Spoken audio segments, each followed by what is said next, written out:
टंग्या करून काही काळ लोकांचं मनोरंजन होईल. रुपयाच्या MIDCमध्ये सगळे खंडणी बाजार गोळा झालेले आहेत. त्याचा केव्हा तरी वेगळा विचार करावा लागेल त्या सगळ्या गुंडगिरीचा आणि खंडणी बाजारांचा.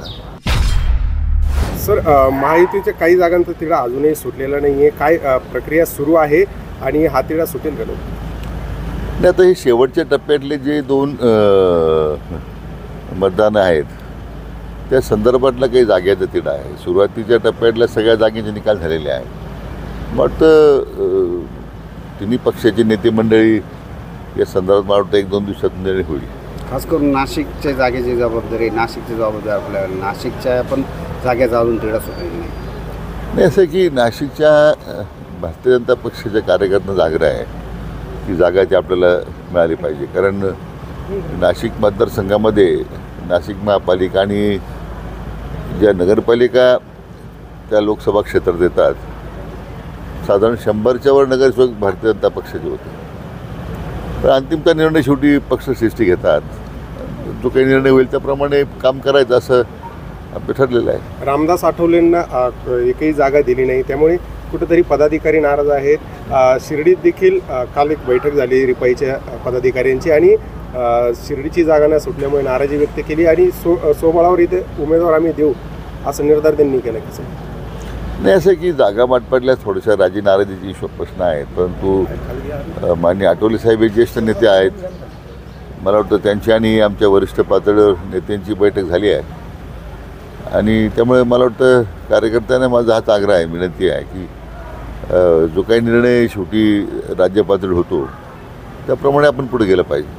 दक्षिण मतदारसंघात प्रचाराचा वेग धरला आहे. निलेश लंकेंनी पुन्हा तुमच्या हवाई सफरीवरून एकदा टीका केली आहे. नाही, शेवटी असं आहे की प्रत्येकाची एक क्षमता असते. वैचारिक विचार करण्याची सुद्धा क्षमता लागते. नवटंग्या करून काही काळ लोकांचं मनोरंजन होईल.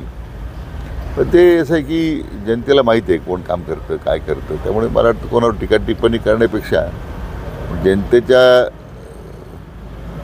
न्यायालयात जाऊन आपण मतं मागतो आणि जनता निश्चितपणे त्यामध्ये डॉक्टर सुजयला निवडून देतील याच्याबद्दल काही संदेह नाही आहे. निलेश लंकेंनी असं देखील म्हटले की तुम्ही खासदार दक्षिणेचे आहात, मात्र ज्यावेळेस नरेंद्र मोदी येतात त्यावेळेस त्यांना उत्तरेत घेऊन नेलं जातं.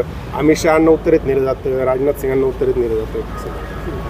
मला वाटतं ते आता पहिल्यांदा ते मित्र पक्षाचे सहकारी होते तोपर्यंत त्यांना आक्षेप नव्हता. आता ती मला वाटतं विरोधी पक्षाची भूमिका काही लोकांनी केली पाहिजे. हे काही नगर उत्तर आणि दक्षिणेचा प्रश्नच नाही आहे. प्रधानमंत्री आपल्या जिल्ह्यात येतात त्यात सगळ्यांना अभिमान आहे. किंवा सहकार परिषद जो सहकारी कारखानदारी उगम प्रवाह नगरला झाला, देशातली सहकार चळवळ जिथं सुरू झाली तिथं अमित शहा येतात. त्यात काय म्हणजे वेगळापणा काय, जिल्ह्याचं भूषणच आहे ते.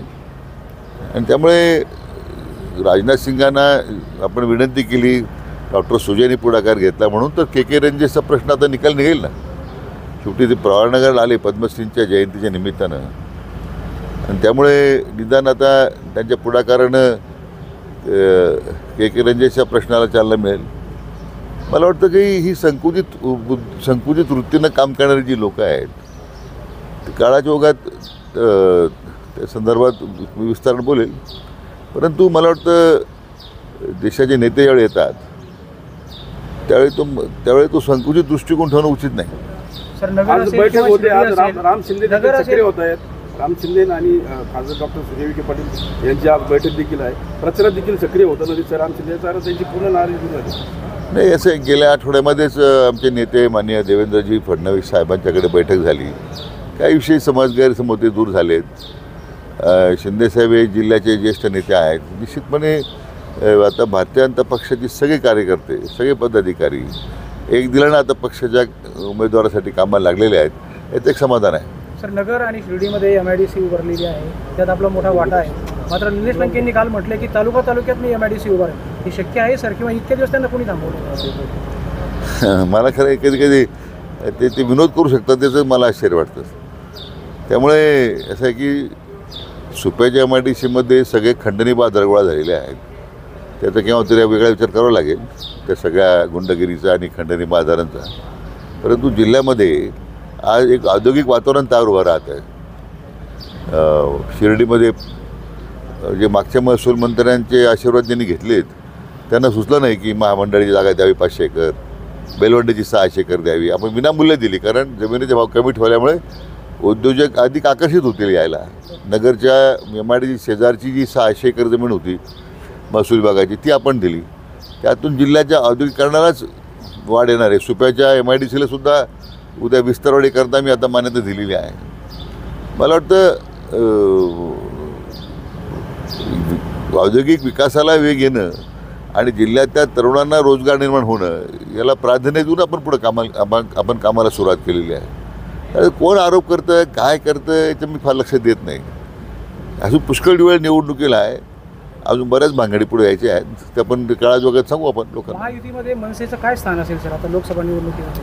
अटीमुळे मनसेची युती नाही, अडली. असं काही कल्पना नाही मला त्याची, कारण मी त्या कोर कमिटीत नसल्यामुळे तिथे आता नेमकी त्या स्तरावर काय निर्णय होतो किंवा मनसेबरोबर काय चर्चा होते याची आता मला खरं कल्पना नाही आहे.